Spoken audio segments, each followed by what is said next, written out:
Our radio play for this week is entitled Forbidden. It is a dramatization based on a story which will be found in the fascinating pages of next Sunday's issue of the American Weekly, the educational and entertaining magazine distributed with every Hearst Sunday newspaper from coast to coast. Sitting in a darkened room of his Hollywood home, the silence broken only by the whir of a motion picture projector, Archer Kendrick, the director, shows some of his films to J.C. Bendenberg, the big producer.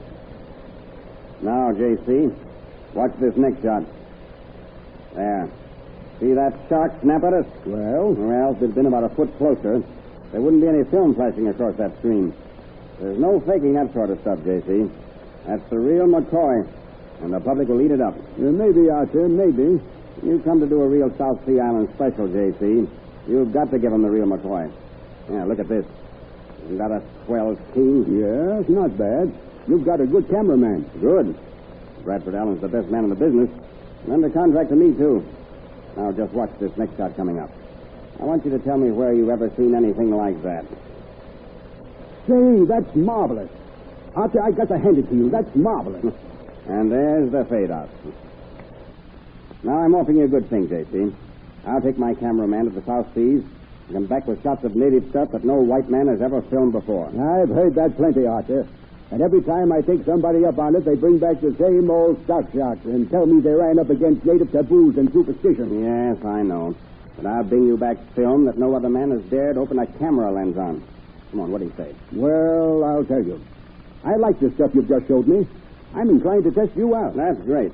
You'll never regret it. I'll furnish the raw stock of your production expenses for one picture. Well, if I bring back this forbidden ceremony stuff, I'll give you a contract for a series. J.C., you've just made yourself a fortune.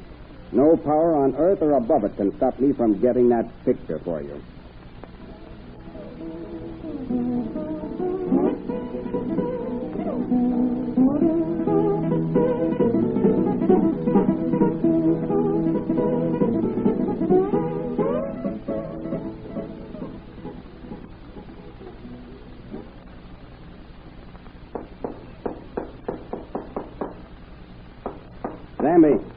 Zambi, come here. Yes, sir, Swan. Oh, Brad, got that camera platform fixed? Almost, Archer. Here's Zambi.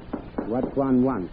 Zambi, I want you to get your boys in your canoe, paddle to that point there, and come back and land on the beach. Understand? No, Swan. Boys no can land Wagam on beach. Beach sacred. The gods say taboo. Taboo. Now listen, Zambi. That doesn't scare me. You take your boys out there and you do as I say. Zambi, go tell boys. Well, you'd better. And tell them they're going to land on that beach or I won't pay them. Zambi, tell. I'd go easy if I were you, Archer. These natives have a healthy respect for taboos. What's the matter with you, Brad? It sounds as if you were going native on me. Well, I've heard of pepper pows or ghosts punishing taboo violators by death. Why, over on the island of Apawao... Who cares about these mumbo-jumbo legends? I certainly care about them. Oh, you, Linda. I believe there's something to what they say about taboo. Well, you can believe it if you want to. But I'm going right ahead and make this picture taboo or no taboo. But, Archer, all these beaches look the same. Why must you pick on one that's forbidden? Aren't you jeopardizing the safety of all of us? You keep out of this, Linda. I didn't ask you to come down here in the first place.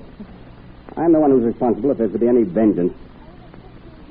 Zambi, tell boys one. They say no will do. Oh, they won't, eh? Well, we'll see about that. Archer, these natives have reason to refuse. It's part of their religious belief. You should respect that. Shut up, Linda. Zambi, tell your boys I'll pay them 3 times more than I promised if they'll land their canoe on that beach down there. To one, this island sacred to God.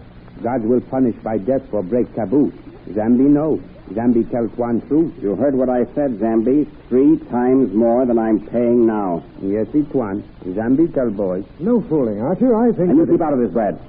You're paid to turn your camera crank, not to give advice. Is that platform fixed the camera? Yep. Well, shoot against the sun. We'll take this in silhouette. Okay. All right, Tuan. Boys will do. Good work, Zambi.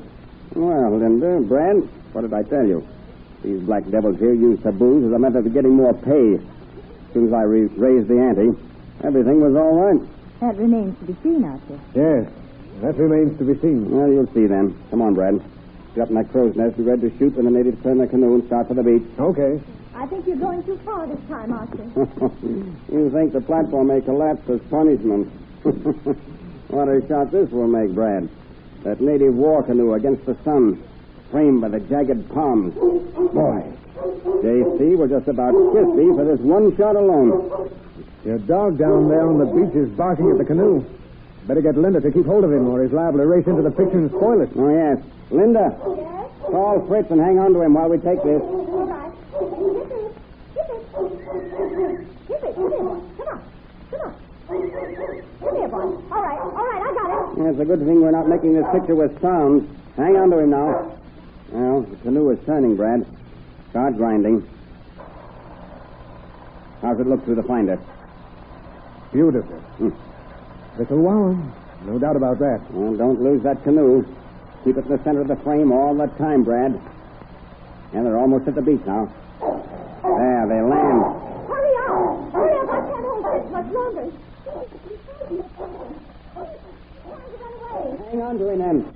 Can't let a crazy dog who growls at a shadow stop us from getting this. Archie, I'm not so sure the dog's growling at a shadow. Maybe it's... That goes. Say, you'll be wearing feathers in your hair next. There. We got it. Well, Archie, you've defied the native gods. What'll happen now?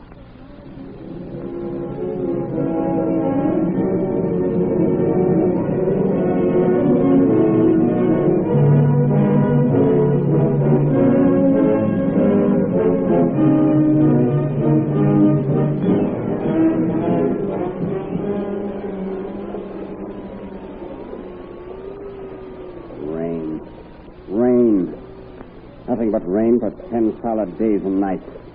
Isn't this ever going to stop? What's a little rain compared to those poor devils who suddenly jumped into their campfire last week? For no reason at all. No, an accident, Brad. An accident. Yeah? That one boy we managed to pull out of the fire said he didn't jump. He was pushed in by a ghost. Mumbo jumbo. You and Linda are going crazy believing all the ghost stories these natives tell you. If Linda were my wife... She isn't. You might remember your camera is your only concern. Linda may not be your wife long, Archie. What do you mean by that? Just what I said. Linda may not be your wife long. You think I'm marked for death, eh? Well, listen, Brad. I'll live to make this picture, and I'll make some more. There's no power on earth or above it that can stop me. Now, Linda. Yes? I'm going out and tell Zambi what to do when this rain lets up. Weren't you a little previous, Brad, telling Arthur I may not be his wife long? Oh, why, Linda? The fact has to be faced. You and I love each other. Brad, we mustn't Oh, it's talk true, isn't it? You do love me, don't you? Yes, it's true. I love you. Oh, Linda. Linda. We can't go on like this. Letting our hearts beat agonizingly, hopelessly for each other. But there's Arthur, you know. Archer. He isn't worthy of you. He hasn't any consideration for you. Treats you like dirt. But I'm still his wife. He doesn't mean anything to you anymore, does he? No, I can't love him anymore, if that's what you mean. He means nothing to you. You mean nothing to him. His work is all that matters now. Love, home, friends, even the taboos of these natives mean nothing to Archer anymore. Oh, Linda, why can't we go away together? Now. Away from this dripping, gloomy place. That won't change things, Dad. Why not? Then we'd be able to have each other always. No, Dad. We mustn't do anything like that. Linda, if you love me, why won't you come away with me? Because I'm still married to Arthur. But you can get free from him. That's just the trouble. You see, Dad, when we were married, I pledged myself to Arthur until death do us part. Linda, you're serious? Yes, Dad, I am. I can't come to you as long as Arthur's alive. In my religious belief, that's forbidden. You see, even Christians have taboos. Oh. I've never looked at it that way. But, Linda, it may be years. It may be never. That's cancer.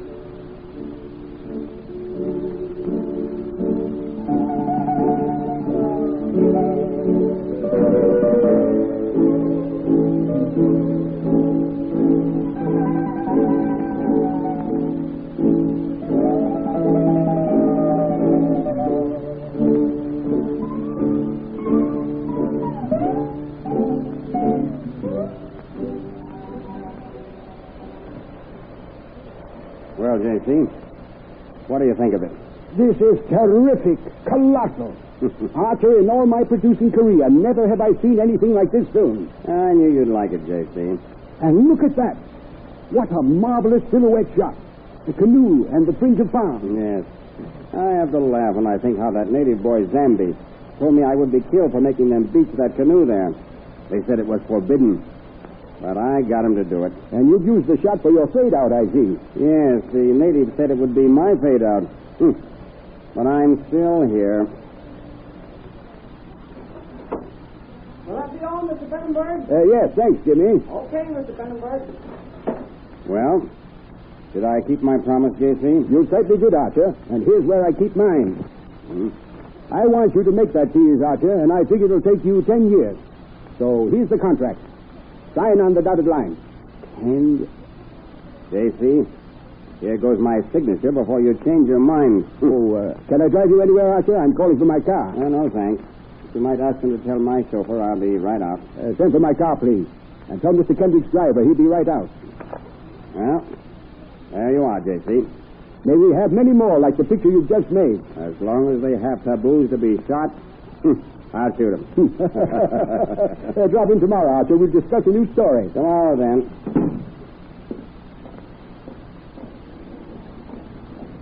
Yeah, home, Riley? Yes, home. sir.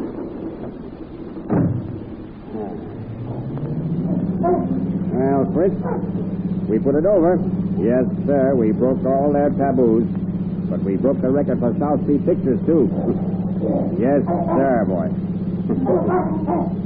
Hey, what's the matter, Fritz? What is it, boy?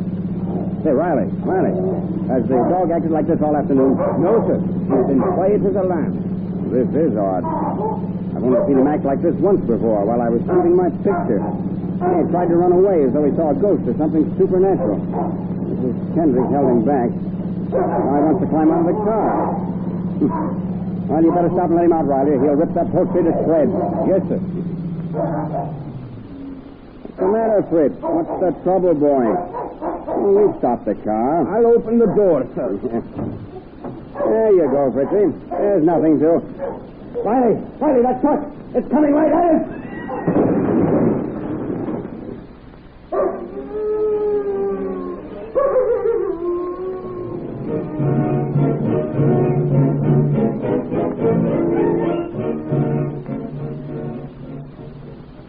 And now we bring you the latest news of the day. A flash from Hollywood, California.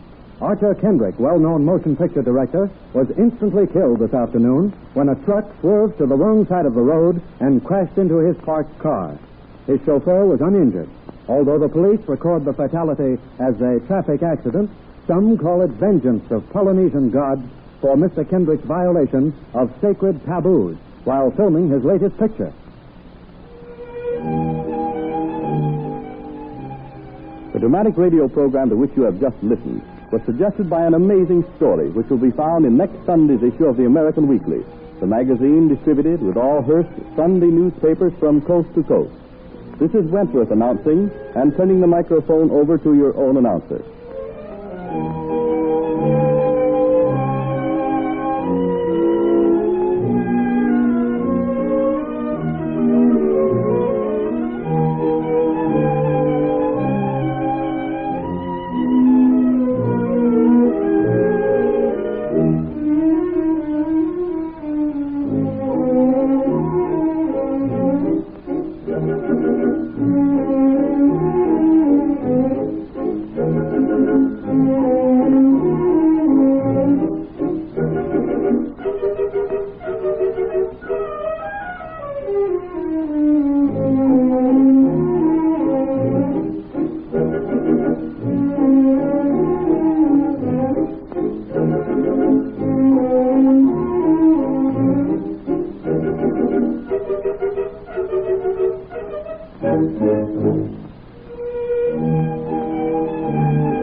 Our radio play for this week is entitled Justice.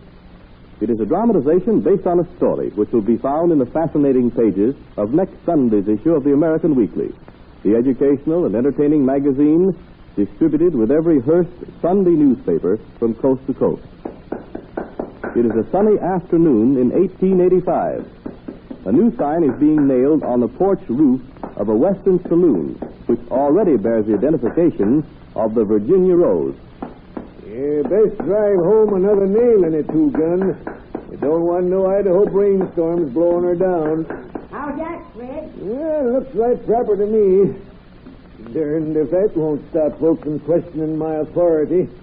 There it is in letters most a foot high.